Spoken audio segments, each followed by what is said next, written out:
Happy February. Welcome to J. Hauser Writes. I'm J. Hauser and I write books. We're going to talk about the dreaded love triangle. Love triangle? Bad. Everyone hates it. But they don't. They really don't. So let's talk a little bit about it. This video is in defense of love triangles. And I have a hard time even saying that because it really depends on why and how. So let's get into it. First of all, it is obvious that people love love triangles, or at least enjoy them, because otherwise things like, oh, Twilight wouldn't be so popular. Also, last year I applied for Pitch Wars. So that's a contest for authors to get paired up with a mentor that has more experience. You read through, gosh, probably like 50 or more different mentor profiles to see who would best fit and represent the work you were submitting. And mine, gosh, I think it was like young adult fantasy that I was going for, like the first book that I'm publishing here.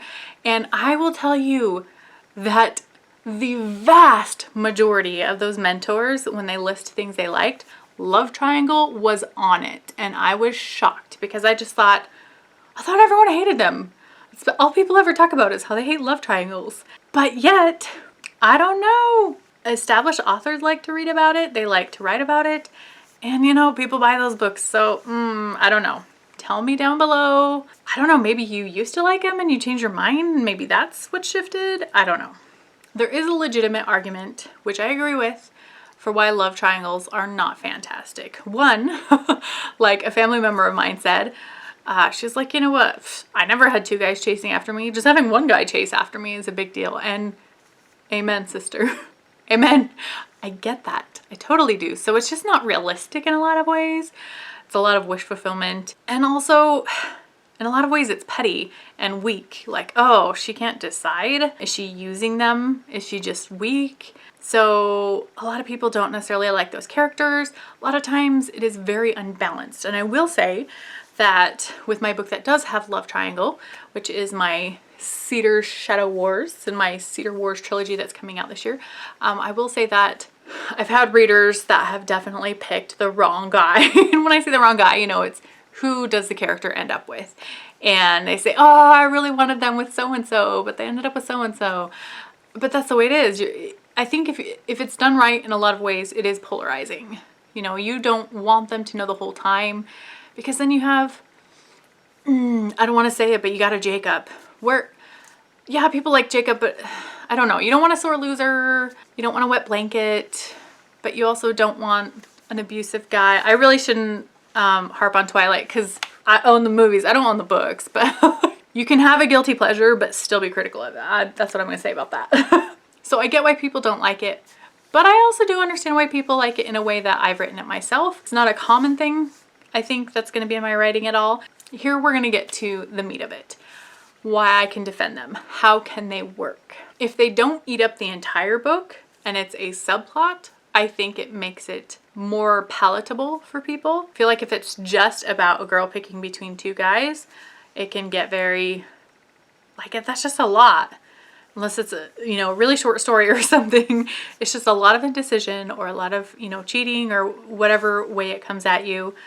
You know, and I think that's another one too, is because a lot of people don't like cheating. I don't like reading about cheating.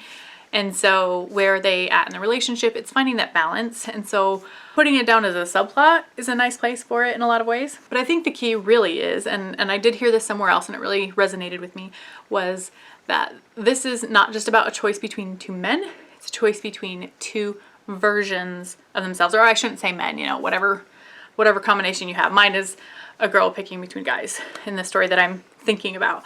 So it's not just, oh, do I want hunk A or hunk B? It's very much, if I go with hunk A, whether or not they're hunky, my life will be this versus it will be this. It's picking that life. In some cases it could be, you know, do I want to stay and have the wealthy life, or do I want the more passionate one that I'm gonna have to work hard for all of my life? So there's a lot of like familiarity versus adventure. It's just pointing in two different ways. It's not just awesome abs and green eyes or awesome abs and blue eyes, or, you know, I hope it's more than that. To each his own. clearly. But that's kind of my defense, is if it's not the biggest thing, if it's well balanced, if there's not cheating, and if it can represent something more. I will also say in mine that in defense of the whole how realistic is it, how many girls really get fought over, I don't know, I was never that girl. But in my Cedar Shadow Wars book, you realize that she has a love triangle because, not just because she's cute, I mean she's cute, but she has assassins looking for her. Who is who? You'll have to read to find out. So that's the thing, is in my way, it's not only picking between which versions of herself she will be, but trying to find out who she can trust. And I think that's a natural gravitating way of pulling in a love triangle, is there's a deception behind it and you have to figure that out. So anyway, that is my defense of love triangles. Do I actively look for it in a genre? No. Do I automatically cringe at it? I mean, I read books where you know from a mile away which one they're gonna pick and you're just like, this is painful. Or they pick the wrong one and you're like, you just ripped out my soul. So I don't know. There's a right way and a wrong way. And the thing is, it's all subjective. So take it as you will.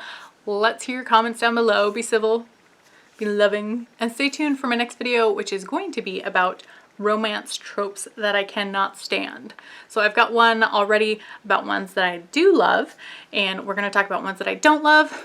This one has a little asterisk, is generally, you know, love triangle, not my favorite, but in defense, we've discussed it. It can be done right. I think. Make sure to subscribe and also check out my author website where you can sign up for a newsletter for updates on the books that I'm working on, promotions, giveaways, that kind of stuff. And I hope you guys have a wonderful day. We'll see you next time.